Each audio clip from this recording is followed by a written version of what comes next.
दोस्तों, इस समय मध्य प्रदेश विधानसभा से एक बहुत बड़ी जानकारी निकलकर सामने आ रही है। जी हाँ साथियों, जैसा कि हमने कुछ दिन पहले आप लोगों को बताया था कि मध्य प्रदेश विधानसभा का सत्र 10 मार्च से 24 मार्च तक चलने वाला है और इस विधानसभा सत्र में जो है बहुत से विधायकों के द्वारा आउटसोर्स कर्मचारी, अस्थायी कर्मचारियों को लेकर प्रश्न लगाए गए हैं। तो साथियों, एक विधायक महोदय के प्रश्न का जवाब विधानसभा सचिवालय ने दिया हुआ है, लिखित के तौर पर पत्र भेजा है। क्या जवाब है उनके प्रश्नों का, क्या उत्तर दिया गया है सरकार की तरफ से, पूरी जानकारी आज के इस वीडियो में बताने वाले हैं। यहाँ पर आपको मैं पत्र दिखा भी रहा हूँ, लेकिन ये पत्र पूरा आपको दिखाऊंगा मैं पूरा। आप खुद अपनी आंखों से खुद पढ़ लीजिएगा क्या कुछ लिखा हुआ है इस पत्र में। साथियों, आपको बता दूं कि इसके सदन में उत्तर तो 17 मार्च को होगा, लेकिन अभी ये लिखित के तौर पर सचिवालय, विधानसभा सचिवालय के द्वारा विधायक महोदय को जवाब दिया गया है इनके क्वेश्चनों का। तो बहुत ही महत्वपूर्ण क्वेश्चन विधायक महोदय जी के द्वारा उठाए गए थे, जो आउटसोर्स अस्थायी कर्मचारियों की हमेशा से मांग चली आ रही है। बस वही प्रश्न जो है विधायक महोदय जी के द्वारा विधानसभा में लगा दिए गए थे और सरकार से सीधा सवाल कर लिया गया था। अब उनका जवाब आया है, तो आपको जानने के लिए बेहद जरूरी है कि उनका जवाब आखिर क्या कुछ आया है। इस वीडियो में बताएंगे, पूरी जानकारी बने रहिएगा। अभी विधायक महोदय के पत्र का जवाब दिया गया है, चलिए देखते हैं वो पूरा पत्र की क्या कुछ उस पत्र में लिखा है, क्या जवाब आया है, बताते हैं आपको पूरी जानकारी। साथियों, यहाँ पर एक चीज़ कहेंगे, अगर आप चाहते हैं कि हर खबर आपको सबसे पहले मिले तो इस फेसबुक पेज को जाकर फॉलो कर लीजिए। इसकी लिंक मैंने वीडियो के डिस्क्रिप्शन में दे रखी है। वीडियो के डिस्क्रिप्शन में जाइए, सबसे पहले जाकर इस पेज को फॉलो कर लीजिए। यहाँ पर हम खबरें तुरंत अपडेट कर देते हैं। चलिए साथियों, चैनल को अगर नहीं किया सब्सक्राइब तो सब्सक्राइब कर लेना, बेल आइकन घंटी को दबा लेना ताकि आपको हर जानकारी सबसे पहले मिल सके। चलिए शुरू करते हैं वीडियो को, बताते हैं आपको पूरा पत्र।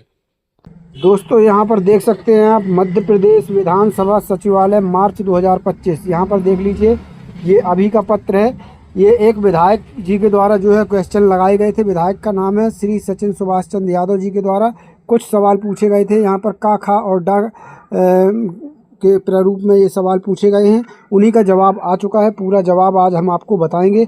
यहाँ पर देख लीजिए, सदन में उत्तर देने का दिनांक हालांकि 17 मार्च है, 17 मार्च 2025, लेकिन जो सचिवालय से जो लिखित जवाब आया है आज हम वो आपको दिखा रहे हैं। सचिवालय से विधायक जी के द्वारा पूछे गए प्रश्नों का लिखित जवाब आ चुका है। तो चलिए हम सबसे पहले का नंबर का प्रश्न जान लें। और यहाँ पर ये बताना आपको ज़रूरी है कि ये जो प्रश्न है ये लोक निर्माण विभाग से संबंधित हैं। तो यहाँ पर देख लीजिए, पहला प्रश्न जो सचिन सुभाष चंद्र यादव जी विधायक महोदय ने पूछा था लोक निर्माण विभाग मंत्री महोदय से, तो सचिवालय के द्वारा क्या जवाब आया है वो देख लीजिए। यहाँ पर लिखा है पहला प्रश्न का नंबर में, विभाग में आउटसोर्स कर्मचारियों की नियुक्तियाँ की गई हैं, अगर हाँ तो नियुक्तियों के क्या मापदंड हैं, क्या किसी निजी एजेंसी द्वारा नियुक्तियां की जा रही हैं, यदि हाँ तो एजेंसी का विवरण। तो ये पहले प्रश्न का जवाब क्या आया है वो आपको बता दें। तो यहाँ देख लीजिए, का नंबर का जो जवाब आया है वो यहाँ पर लिखा हुआ है कि जी हाँ, इस संभाग अंतर्गत सैड मैप के माध्यम से 2 कंप्यूटर ऑपरेटरों की नियुक्ति की गई है। नियुक्ति के मापदंड एवं एजेंसी की जानकारी वरिष्ठ कार्यालय से संबंधित है। तो ये इसका जो है का नंबर प्रश्न का जवाब आया है। यहाँ पर देख लीजिए। अब साथियों, अगला प्रश्न क्या पूछा था विधायक जी ने वो देख लेते हैं खा नंबर में। यहाँ पर देख लीजिए, लोक निर्माण विभाग में कार्यरत सैड मैप द्वारा नियुक्त किए गए समस्त आउटसोर्स कर्मचारियों को समय पर वेतन भुगतान किया जा रहा है, अगर हाँ तो प्रतिमाह किस दिनांक तक किया जाता है। तो इसका जवाब क्या आया है वो देख लीजिए खा नंबर पे। यहाँ पर आपको बताने का काम करेंगे, इस संभाग अंतर्गत सैड मैप के माध्यम से नियुक्त कंप्यूटर ऑपरेटरों को वेतन समय पर न दिया जाकर 1 से 2 माह के विलंब से दिया जाता है। मतलब ये विधायक महोदय के जवाब में खुद स्वीकार किया गया है कि 1 से 2 माह के विलंब में जो है वेतन भुगतान किया जाता है। अगला प्रश्न देख लेते हैं कि अगला प्रश्न गा नंबर में विधायक जी ने क्या पूछा था। तो यहाँ देख लीजिए, मध्य प्रदेश शासन के संकल्प पत्र के बिंदु क्रमांक 81 आउटसोर्स पर कर्मचारियों को केंद्र के समान वेतन एवं संविदा का लाभ दिए जाने का उल्लेख किया गया है, अगर हाँ तो विभाग द्वारा संकल्प पत्र पर क्या कार्रवाई की गई है। ये बहुत मुख्य प्रश्न जो पूछा गया था कि आउटसोर्स पर कर्मचारियों को केंद्र के समान वेतन एवं संविदा के बराबर लाभ दिया जा रहा है या नहीं। तो इसका जवाब क्या आया है वो जानना बहुत रोचक होगा।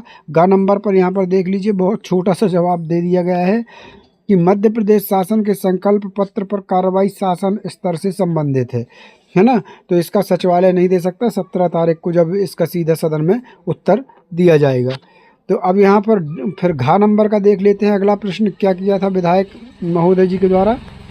श्रम विभाग द्वारा बोनस भुगतान के कोई निर्देश जारी किए गए हैं? अगर हाँ तो विभाग के द्वारा वर्ष 2021 से प्रश्न दिनांक तक कितने कर्मचारियों को इसका लाभ दिया गया था? तो ये घ नंबर का प्रश्न है। इसका जवाब क्या आया है वो देख लेते हैं। यहाँ देख लीजिए, यहाँ लिखा है जी हाँ, श्रम विभाग के आदेश क्रमांक C1182/2023/A16 भोपाल दिनांक 7/8/2023 में उल्लेखानुसार सैड मैप द्वारा आउटसोर्स कंप्यूटर ऑपरेटर को वर्ष 2021 से अद्यतन दिनांक तक बोनस भुगतान का लाभ नहीं दिया गया है ना। तो ये इसका जवाब है कि बोनस भुगतान का लाभ नहीं दिया गया। इसके बाद ड नंबर पर क्या प्रश्न है वो भी देख लेते हैं। तो यहाँ देख लीजिए साथियों, ड नंबर का प्रश्न देखें, क्या लोक निर्माण विभाग में पूर्व से कार्यरत आउटसोर्स कंप्यूटर ऑपरेटर को वर्ष 2020 के पश्चात किसी अन्य पोस्ट पर आउटसोर्सिंग के माध्यम से परिवर्तित किया गया है? इसके लिए निर्धारित योग्यता मापदंड एवं वेतन का विवरण क्या इस हेतु शासन से अनुमति प्राप्त की गई है? यदि हाँ तो आदेश की प्रति उपलब्ध कराई जाए। तो इसका जवाब क्या दिया गया है वो देख लेते हैं लास्ट का, ड नंबर का। यहाँ देख लीजिए, लोक निर्माण विभाग में कार्यरत आउटसोर्स कंप्यूटर ऑपरेटर को वर्ष 2020 के पश्चात अन्य स्थान और पोस्टिंग की जानकारी वरिष्ठ कार्यालय से संबंधित है। मतलब इसमें कुछ प्रश्नों को कह दिया गया है साथियों कि ये वरिष्ठ कार्यालय से संबंधित है या शासन स्तर से संबंधित है, तो इसलिए इसका जवाब जो है वरिष्ठ कार्यालय ही दे पाएंगे। वैसे इन सभी का जवाब और अच्छे से सदन में साथियों 17 मार्च को मिलेगा। यहाँ पर देख लीजिए, सदन में उत्तर देने का दिनांक 17 मार्च 2025 है, क्योंकि विधानसभा का जो बजट सत्र है वो 10 मार्च से 24 मार्च तक चलना है।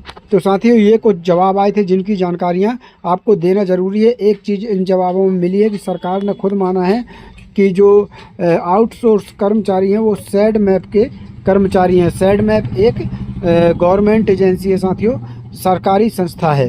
तो यानी कहीं ना कहीं इसमें ये माना गया है कि सरकारी संस्था के कर्मचारी कंप्यूटर आउटसोर्स कर्मचारी हैं। चलिए, ये जानकारी आई थी जो आपको बताना ज़रूरी था। मिलते हैं अगले वीडियो में, तब तक के लिए धन्यवाद। जय भारत, जय हिंद।